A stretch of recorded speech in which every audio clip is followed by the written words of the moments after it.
It is to be noticeable that Honorable Supreme Court,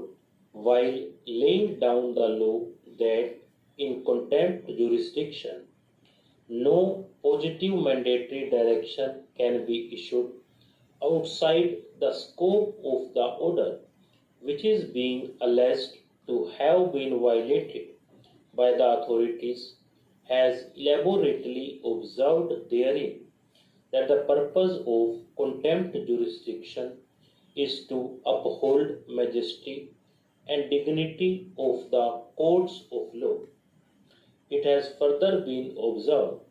that the Contempt of Courts Act has been introduced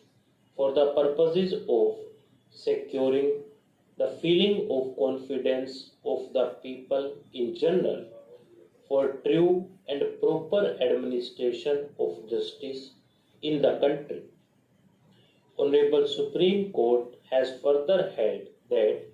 it is to be kept in mind that the court, while exercising the jurisdiction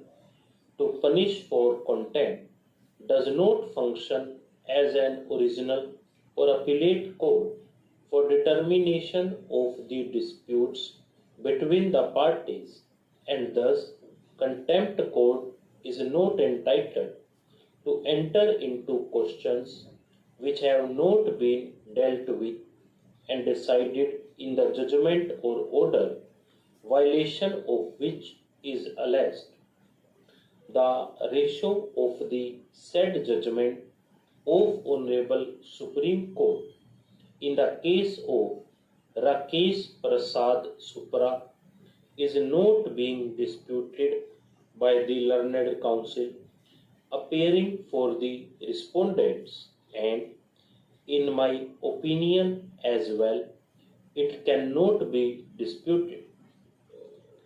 It is not in dispute that the contempt court cannot grant any substantive relief or issue any direction in respect of the same without proper adjudication of the dispute. If any such mandatory direction is issued which is outside the scope of the order or judgment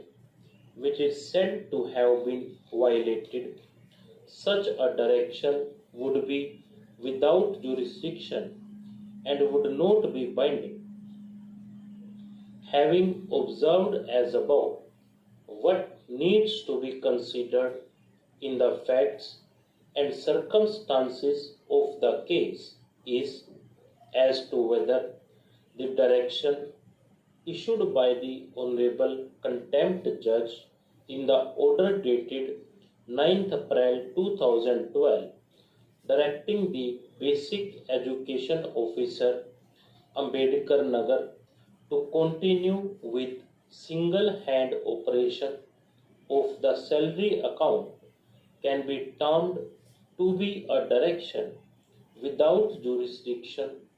adjudicating upon an issue, or it would be construed only to be a direction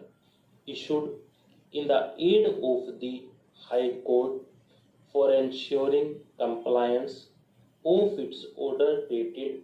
14th December 2011.